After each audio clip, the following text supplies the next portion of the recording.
Aujourd'hui, nous commençons une série de 4 vidéos concernant les Celtes et le fer. Parce que le fer, c'est la base même de la richesse et de la civilisation celte. Grâce à ça, ils ont pu conquérir, ils ont pu faire beaucoup de choses. Alors, je voudrais vous dire que, effectivement, les Celtes, ce n'est pas une race, mais c'est un véritable peuple un peu nomade, c'est vrai, mais malgré tout, un peuple qui a réussi à faire des choses extraordinaires. Et ces choses très extraordinaires que nous allons vous expliquer sur ces 4 vidéos, c'est ce qui fait que cette civilisation est plus importante que celle des Romains, parce que finalement, on le vit encore tous les jours de toute l'ingéniosité de ces forgerons celtes qui ont fait tout l'intérêt de ce qu'est le peuple celte. Le peuple celte, qui a extrait le fer d'un minerai qui se présentait à peu près de cette manière, c'est-à-dire qu'ici nous avons de l'hématite rouge. Alors, d'abord, il l'avait utilisé en la pulvérisant, en tapant dessus avec des morceaux de bois, il l'avait pulvérisé et ça faisait une poudre rouge qu'ils utilisaient comme pigment et qu'ils utilisaient aussi pour peindre leur chevelure et leur barbe et pour pouvoir être extrêmement impressionnants lors de batailles. Parce que c'est aussi bien sûr des guerriers. Mais ils vont développer, grâce à ce minerai, ils vont développer toute la question du fer, puisque ce qui nous intéresse, c'est le second âge du fer. Donc il faut commencer par le début, et au début, eh bien, il fallait bien trouver le minerai. Pour trouver le minerai, c'est assez difficile. Ici, on peut voir, par exemple, le chapeau de fer. Ce chapeau de fer, voilà ici la ligne de la surface de la Terre. Ici, un petit lac, voilà, c'est très joli. Et voilà, ça remonte comme ça, une espèce de petite montagne, une colline.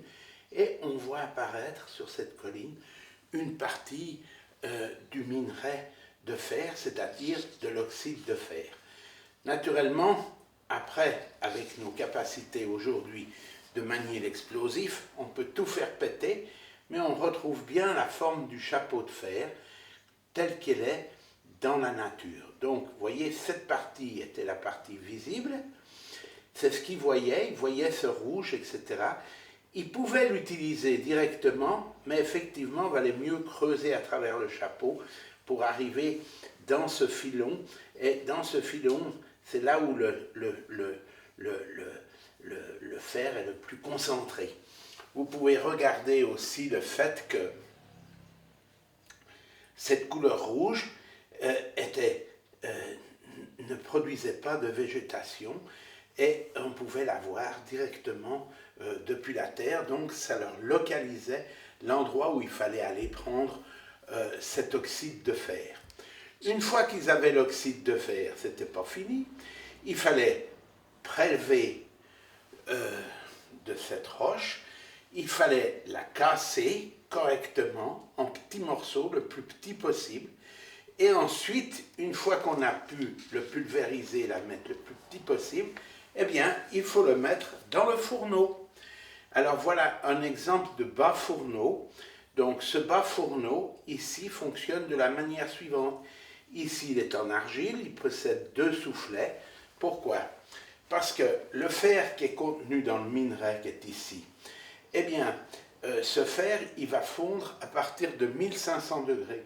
Mais malheureusement, à cette époque, on ne dispose pas de charbon qui puisse faire des feux vraiment très très forts au niveau de la température. Donc, on utilise du charbon de bois. Et malheureusement, ce charbon de bois, même après qu'on ait pulsé de l'air pour vraiment l'amener au maximum de sa combustion, on arrive peut-être à 1300 degrés. Mais quand même, à travers la flamme, à travers tout ça, le minerai va couler pour donner ici une loupe de fer. Donc, cette loupe de fer est encore très imprégnée de scories, comme c'est montré ici sur une loupe de fer qui a été retrouvée. Vous voyez, on l'a sciée pour vous montrer comment c'est à l'intérieur, mais il y a partout du scorie. Il y a ces scories, c'est pas bon, on ne peut pas travailler ça.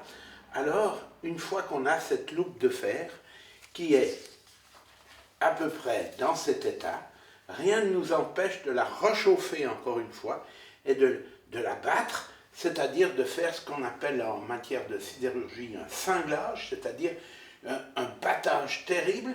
Donc, quand on va battre cette loupe de fer qui est en fusion ici, on va faire ressortir toutes les scories et on va finalement avoir un morceau de fer.